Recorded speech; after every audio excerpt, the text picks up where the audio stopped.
Go ahead. This is old Earl. I just want to tell you a little bit about the Marine Corps and the things we went through and my marriage, the way my wife had to go get married. So I'll tell you, I first supposed to have 5-day furlough to go home after boot camp.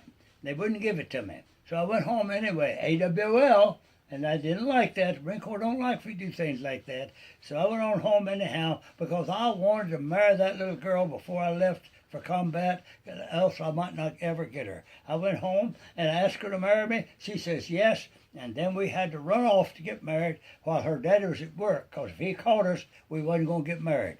So we went to Abington, Virginia. That's 70 miles away from where we lived, and it was awful hard to make this trip, but we did it. And they had to have a blood test. You had to be 21 years old back then to get married. My wife was only 16, and I was an old man of 19.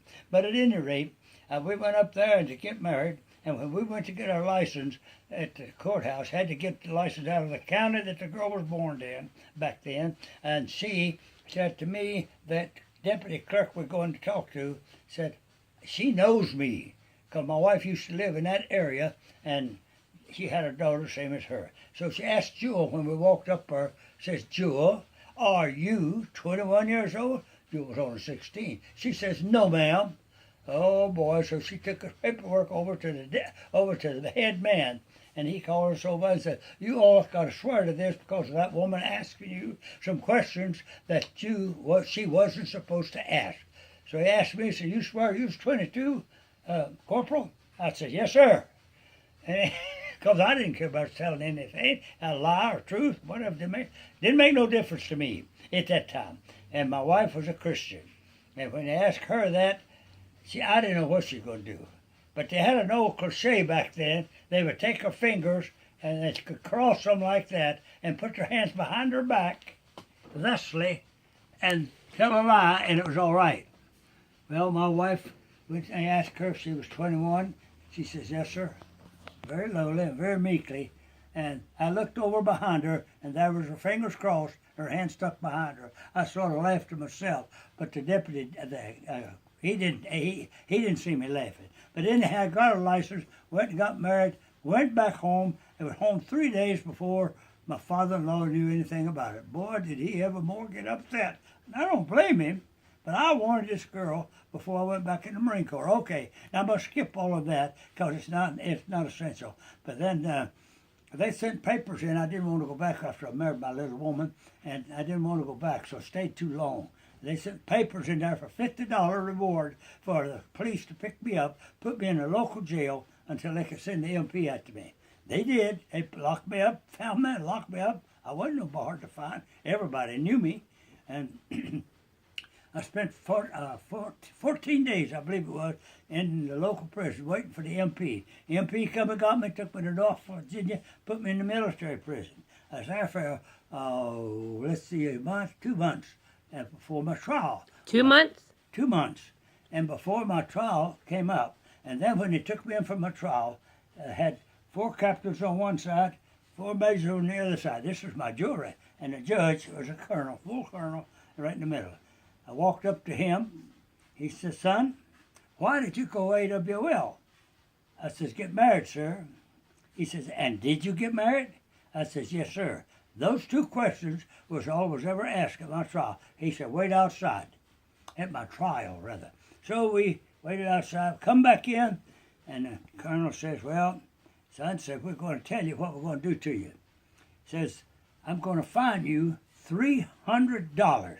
Now, I only made $50 a month back then at the end of the service.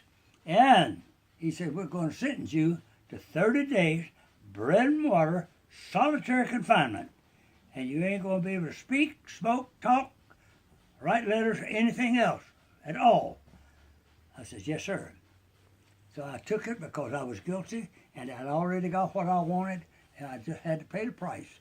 This price was nothing compared to what I'd have done for that dear woman. And we lived together for 73 wonderful years that we had before she passed away this past December the 27th in 2015.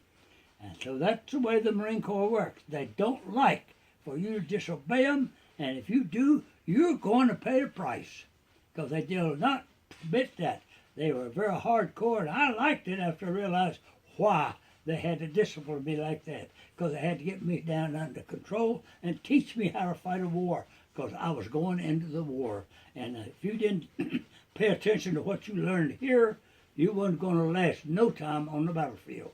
Because sometimes those things happen there that you had to make a quick decision yourself, not wait for your sergeant to decide.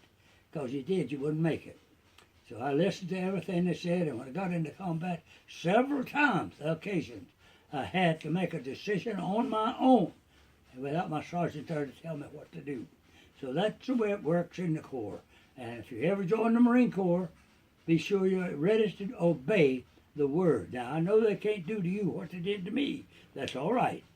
I have no feelings about what they did to me because it taught me many, many things to do and to be.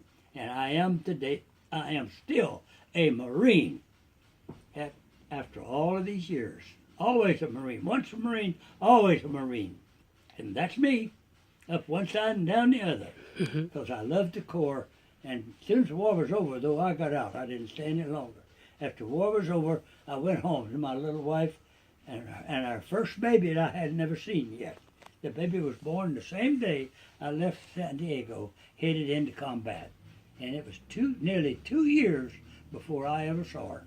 But she was a cute little old thing, and now she's a grown daughter with her own family, and she's still a pretty cute girl to me, and they always will be. And Jenny, the lady I'm talking to here now, is results of one of them daughters. I had two. They're both loving, kind, and just wonderful people. And they're taking good care of me, and now I'm up here in Maryland. I live in Florida, by the way, and my great-granddaughter, Jennifer, and her family are just loving me to death, and I love it. I love it.